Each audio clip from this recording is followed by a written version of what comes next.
you're called a woman entrepreneur, right? Not just an entrepreneur. And I actually take that as a big compliment because I feel like that's an added element that we are bringing along to that tag. Just my journey, of motherhood, of taking a break, getting back. There were so many things that taught me that actually helped me when I became an entrepreneur.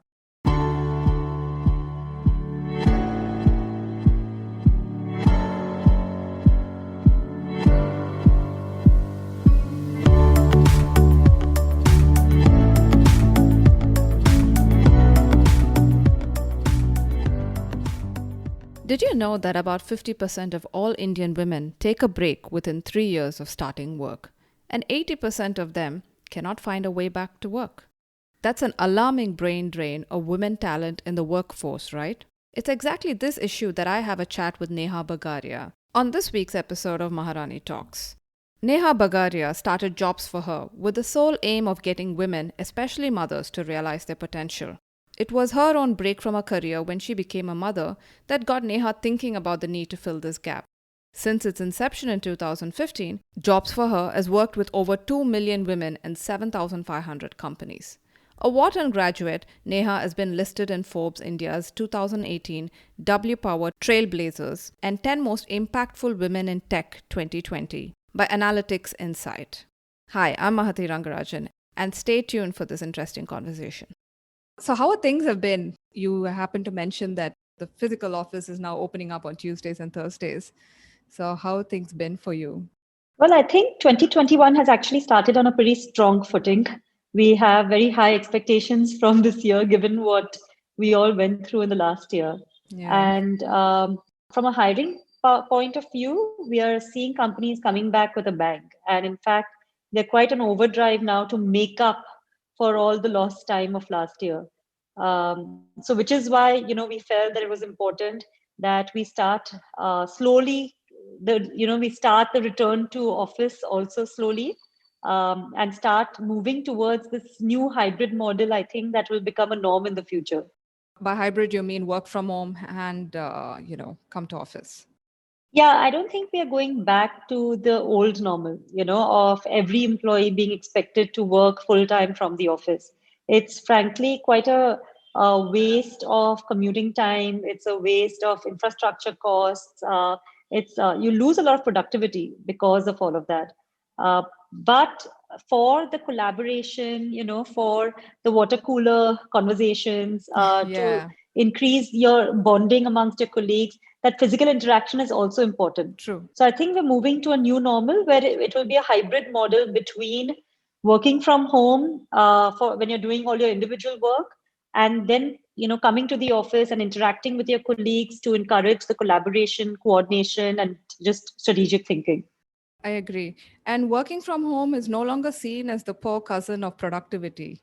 Absolutely. I think that's been a huge mindset shift that happened during 2020, where prior to that, many companies knew that work from home jobs, flexible jobs, gig jobs are all the future of jobs, but they were still resisting the change quite a lot. And the pandemic just pushed them over the fence. And when they were forced to adapt, they realized that, hey, this actually works. And not only does it work, but it's working better than what it used to be. That's true, yeah. So I want to go back to, when you started your journey. I know that Jobs for Her isn't your first tryst with entrepreneurship. After you graduated Wharton, you started Paragon to help students seeking US admissions. So do you think the entrepreneurial seeds was sown in you from a very early age? Yeah, absolutely. Frankly, I mean, even when I was a child, if you asked me what is it that I'll do when I grow up, it was always to just run my own company. Really? I think just hailing from a Marwari business family does that, you just kind of assume that's what you're going to do. But when I was studying at Wharton, I did try my hand at doing an internship with Credit Suisse, first Boston and New York. At that time, it was CSFB. And it was a great time. It was a great internship, the typical investment banking internship that finance majors from Wharton do. But I think that ruse of entrepreneurship was very high for me. And which is why then I spent my entire last semester at Penn just figuring out what is it that I wanted to start after I graduated. And Paragon was actually born in my college room dorm. Oh, that's interesting. So how was the change, after you got married, then you worked in your husband's company, Chemwell Biopharma. So what was that like to go from being the boss to, maybe having to share the responsibilities? Oh no, it wasn't sharing the responsibilities. I was very much his junior. We were very clear about that. Okay. He'd been working there for quite a few years before I joined in. And yes, it was a very difficult transition to make from, running your own small startup to suddenly joining a large multinational company where you had to, find your place in it, Yeah. figure out a way to really be able to contribute effectively and learn and grow within the company. But I think the year that I spent at Kemwell helped hugely in really understanding about building systems and processes at scale. Okay. And of course, when you had your children, you took a break, and that's how the whole idea of Jobs for Her came about. But you've mentioned that, for you, it was easy to go back to work, because it was a family company. But what made you think about how other mothers are struggling and, gave you the push to start Jobs for Her? Yeah, when I was going back to work, it was very easy for me to kind of arm twist my husband into giving me back my old job. Uh, the transition per se of returning to work was quite difficult. Yeah. In terms of really changing your mindset, learning how to balance your time between work and family, Yeah. realizing that, everything doesn't need to be perfect and good is just good enough. Those were still difficult things to really grapple with during that return to work journey. But frankly, I felt that the benefits of going back to work was so huge, and not just for myself, but it was great for my kids because they didn't have a hyper over paranoid mother on their heads anymore. It was great for my husband because I didn't care what time he's coming home from work anymore, and it was really great for the company because they had a trained resource who was again back to doing what she had done for so many years. Yeah. And that it just made me actually question all the people around me about why they weren't returning to work. So I have, I just looked around me and pretty much all the women I knew, my friends, my cousins, my relatives, I mean, so they were all ambitious, capable, experienced women. And at some point, because of some reason or the other, they'd all quit their jobs or, their workplaces. And I started questioning them on why they weren't getting back to work. Okay. So when I started having those conversations, that's when I found out all the challenges that exist. And I felt it was a complete waste of a really valuable talent pool if we couldn't Yeah. figure out a way to get them back to work. And that's where the seed of Jobs for Her came in. And of course, Sheryl Sandberg's Lean In was also an inspiration. Absolutely. Yeah, so during that time is when I read Lean In by Sheryl Sandberg. And when I read it, I was like, oh my God, this is not just my problem or my friend's problem. This is a much larger problem because if the CEO of Facebook could face these challenges, then pretty much every woman in the world is going through this. Yeah. So then I sat down and started doing some research on how big the problem really was in India. And I was appalled to find out that 50% of all Indian women take a break within 3 years of starting a paid work. And that is a huge talent pool that we're talking about. That's true. And I'm not sure how many of them come back also. Yeah, about 90% of them want to get back to work, but 80% of them cannot find a way back to work. Wow. So you mentioned how your first year was, racked with fear, self-doubt, and guilt. What overwhelmed you the most in your when you started Jobs for Her?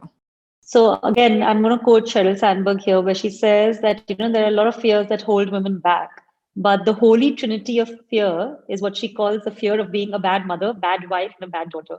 And I think that was definitely the biggest fear, because when you go from being a full-time mother to starting to work full-time, you suddenly are racked with this fear of whether your kids are going to be okay, whether you're going to be one of those bad mothers. And it took quite some time And it took actually realizing that the kids were better off to really finally overcome that fear. Okay. So would you say that was one of the things you had to work on? Like, what were the skills or stuff you had to learn or unlearn when you were doing this new role? Yeah, no, it helped a lot that I was a founder of Jobs for Her, because part of my job was to, surround myself with women who are going through the same challenges or who have overcome those challenges, and to figure out how they overcame those challenges. Yeah, So just, I think, listening to a lot of stories of other women about their journeys, and how it kind of panned out over the years gave me a lot of confidence. But also just seeing the transformation that happened with my children, made me feel very confident, because they just grew much more independent, a trait that I would definitely want to encourage. They started becoming more aware of gender neutrality in the home. Earlier, they used to think that the man works and the woman takes care of the house. yeah, That was definitely not a thought that came across anymore.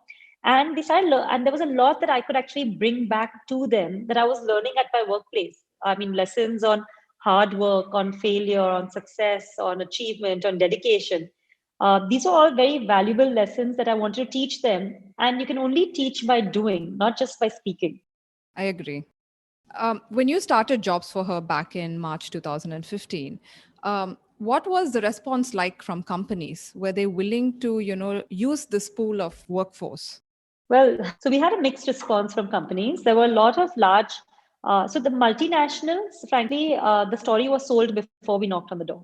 I mean, they were really looking hard to figure out how they can get more women in the workplace, because they had done their homework, their research, and realized that how impactful diversity is on the bottom line. Yeah. So they were quite committed to increase the number of women in their workplace. But on the flip side, there were enough and more smaller Indian companies who felt very comfortable telling us that they did not want to hire women, they did not want to hire women returnees, they did not want to hire mothers. Oh, And it was very difficult to change that mindset and make companies realize that just because a woman has taken a break in her career doesn't mean that she won't be committed to her work when she rejoins the workplace. It took, frankly, many years to drive that mindset change. And I feel quite proud to see the number of companies now who have actually introduced and launched returnee programs which are specifically for women returnees. If an individual is currently working, they can't even apply for it. That's the kind of demand that we've been able to create for these companies to hire women returnees who are getting back to the workplace. that's really interesting. So which sectors did you find were, bullish about hiring back women? I think the sectors such as IT, BFSI, education, FMCG, these have been the top sectors that we've seen are not just are actually creating the right kind of environment, the right policies, programs, initiatives Yeah. to ensure that they can not only hire women back, but they can also enable that woman to grow in her career and to rise up the ladder. Okay. Could you tell me, with Jobs for Her, what has been your strength as a leader, and what were the weaknesses that you found, and how did you overcome it? So many times, you're called a woman entrepreneur, right? Not just an entrepreneur. And I actually take that as a big compliment, because I feel like that's an added element that we are bringing along to that tag. Yeah, that's actually a plus that you're adding to the tag when you say a woman entrepreneur, a woman leader. Because I feel like there are a lot of traits that came along through my own experiences. In fact, I strongly believe that the way we showcase women's skills today it doesn't do them justice in terms of the kind of life experience skills that they bring to the table. Okay. And just my journey, of motherhood, of taking a break, getting back, there were so many things that taught me that actually helped me when I became an entrepreneur. There was a big difference between when I started off my own company right after I graduated from college versus when I took this break and came back. There was a lot more perspective, larger picture perspective that you get when you've gone through different life stages. Right. Yeah, where you realize that there's no point of sweating the small stuff, and that the challenges that you're facing will pass. There's also a lot of empathy that you have for your other team members when they are going through different challenges. And you know how important it is to support them during their challenging times so that one day they can also support the company during the company's challenging time. You also learn a lot about inclusivity, about group dynamics, about making sure that any decision-making process is an inclusive process. Yeah, that you involve people in the decision-making process so that they feel ownership to that decision, because at the end of the day, they have to drive that decision forward. Yeah. So these were just some, I think important traits that I learned through my journey, which helped me as an entrepreneur at JobsForHer. Okay. When it comes to weaknesses, I feel that I think um, just holding myself back, being a little scared to dream very big. That has been a big weakness, which I have constantly tried to overcome. And I'm lucky to have a lot of strong mentors in my life, a lot of whom are men who constantly push me to dream bigger, and achieve bigger. So I feel like those are the areas where women in general need to kind of throw in the towel and, go all in. That's true. Yeah. In fact, a lot of women are, in fact, even afraid to show that they've taken a break. It doesn't often show up, on the resumes. They're scared they'll get judged. Exactly. And we have created something called Profile Plus on JobsForHer, where we tell women to flaunt the fact that they've taken a break and to talk about the skills that they picked up during the break. So there's a section for your education, for your work experience, like any other profile, but there's also a section for life experience and the skills that you picked up from your life experience. Yeah, those are just as important, I would say. So you've been a bootstrapped company. I think you've consciously chosen not to go in for funding. Is there any particular reason? Yeah, I think the main reason is just because we are driving a complete double bottom line. Yeah, at JobsForHer, our financial profitability would be incomplete if it didn't come with the huge social impact that we want to drive, Right. and vice versa. And I feel several times when you go in for external funding, if the investor is not aligned with that kind of a philosophy, you end up having to choose one or the other.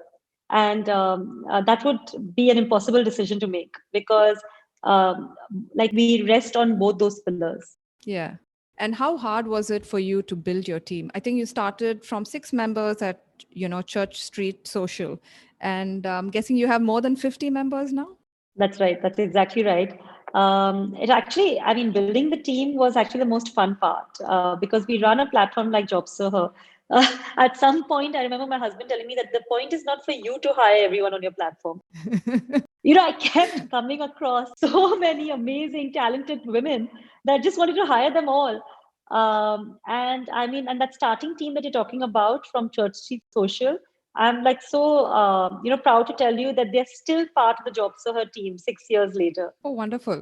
So yeah, we've had some incredible members joining us. And again, it's not just women, by the way, we've had a lot of men as part of the JobsForHer team as well, who've added a lot to the journey. And frankly, the culture at JobsForHer is an extremely supportive culture with, high goals and high support. Okay. Could you tell me now what is it you struggle with? Or your biggest challenge, if I should rephrase it that way? Well, what we struggle with at JobsForHer is the enormity of the problem that we have chosen to tackle. Yeah, I mean, it almost feels like a rabbit hole that we've entered. We reach one particular milestone and we realize how much more there is to fix and change. So, for example, for the first 4 years of our journey, we focused on getting women back to work. When we actually started seeing a lot of traction in the women returning space, got a lot of companies to open up their doors to women, got women to rebuild that confidence, etc., we realized that, hey, this is not enough. We also need to figure out how do we get women to rise in their careers. Yeah. Because today, even though at companies, you might find about 30% women at the entry level, that drops to 10% at the management level, and then single digits at the C suite. So that has been a big challenge that we've been trying to overcome, which is that both from an internal point of view as well as external point of view, how do we get companies to enable women to rise up that ladder? Right. So we've actually launched India's first women leadership club. It's called Her Key. It's an invite-only club for rising women leaders, so that they can now start networking with one another, sharing, learning together to grow. So that's been a big challenge that we've been trying to literally, shattering that glass ceiling. Right. Initially, Jobs for Her is kind of like considered a niche platform. Did you worry that you might find traction? Well, frankly, the size of the problem was large enough for the start. Yeah. And we completely went down the philosophy of the MVP model, which is the minimum viable proposition. Okay. So you start small, you only cater to a small audience and figure out how to meet the demands of that audience. Once you have figured that out, that's when you can expand out, which is why for the first 4 years, we stayed with that niche audience of women attorneys. In fact, in the first year of JobsForHer, we only focused on women returnees in Bangalore. We didn't even open it up to other cities. And that philosophy is something that has really helped. Even now, whenever we start any new initiative, we always start it at the MVP stage, figure it out with a smaller audience, less offerings, see how to really crack it. And once we're confident that this is the right model for this audience, then we start scaling it up and expanding it. So, in your experience in these 5 years, does motherhood still continue to be the biggest reason that there's a gap in a woman's career? Oh, absolutely. So we call it the 4 M's of why women take a break in their career. One is marriage. So they're told that, once you're married, like the daughter-in-law of our house doesn't work. So they don't get a chance to work. Yeah. Second is mobility. So many women will move to another city, another country once they get married. In fact, 70% of women in India migrate to a new city once they get married. And then they get busy in just, settling down in that new place. Third is motherhood, and motherhood by far is the biggest reason why a woman takes a break in her career. Most of the time, I joke that when you ask a woman how long is her career break, and then you ask her how old her child is, it will be the same. That's true. And the fourth is actually medical care for the elderly. So there are a lot of women who, are very experienced. They would have 10 to 15 years of experience under their belt. But if there is a sick parent or a sick in-law, they might end up taking a break so that they can be there for that parent. Okay.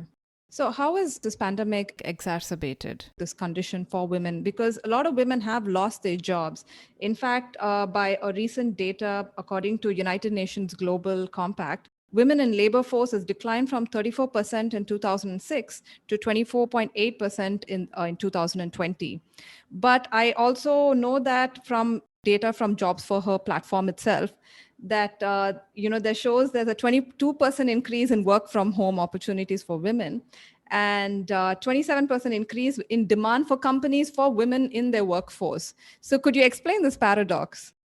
So I think there's going to be a tug of war between the short run and the long run when it comes to how the pandemic will have affected women in the workplace. When it comes to 2020 itself, when everybody was forced to work from home, when jobs were drying up, there was definitely a negative impact on women participation. When everybody was working from home, suddenly, all your boundaries between work and family and home and all of that was completely blurred. Yeah. And if that woman was at home, everyone expected that she had to take care of everything that the home and the family required. Yeah. Which meant that her productivity at work started falling. And during a time when jobs were anyway tough to find, okay, there was a big double burden that fell on the woman's shoulders. And many women quit or they were fired from their jobs, and you saw a lot of women losing their jobs overall. But on the other hand, there are a lot of other trends that are actually helping in getting more women into the workplace.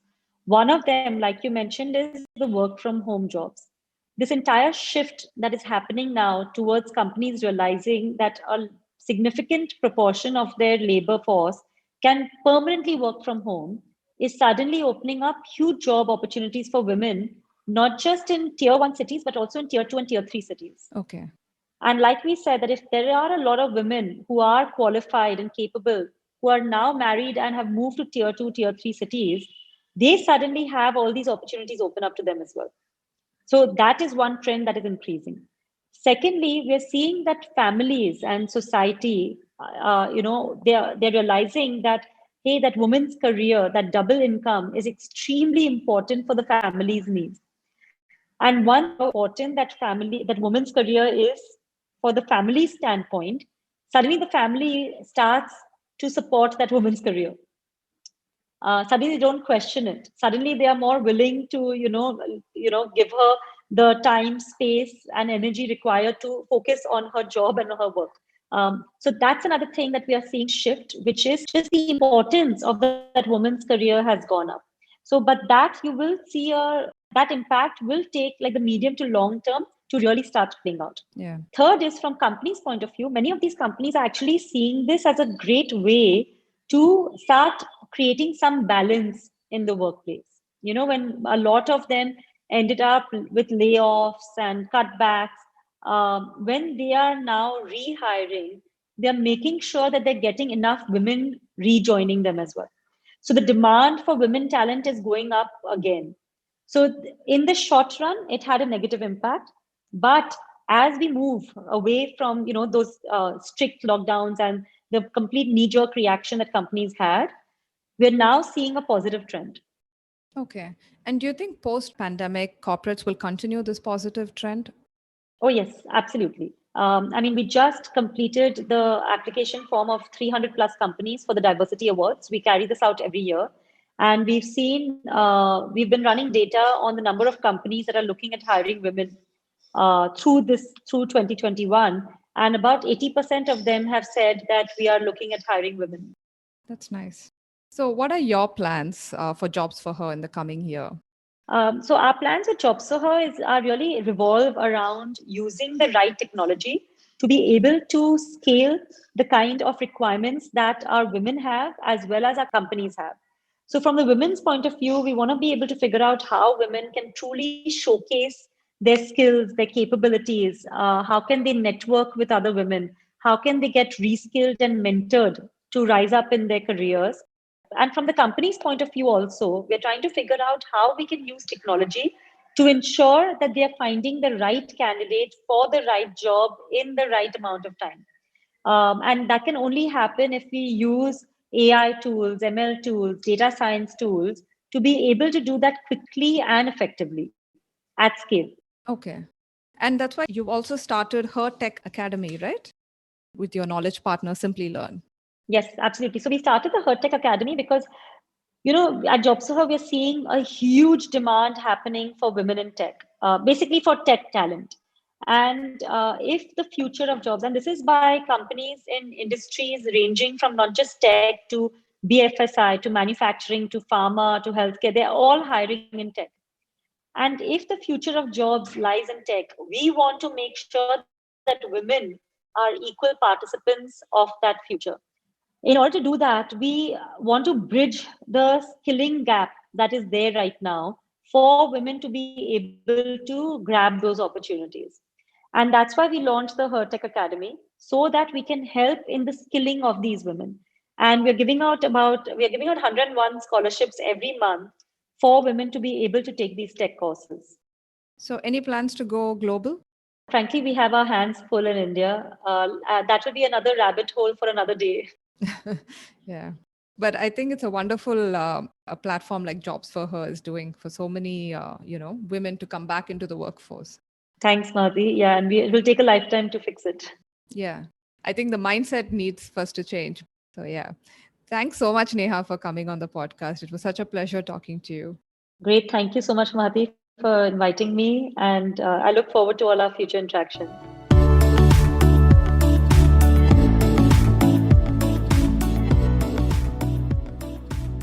To learn more about Jobs for Her, do check out their website, jobsforher.com. Catch you soon.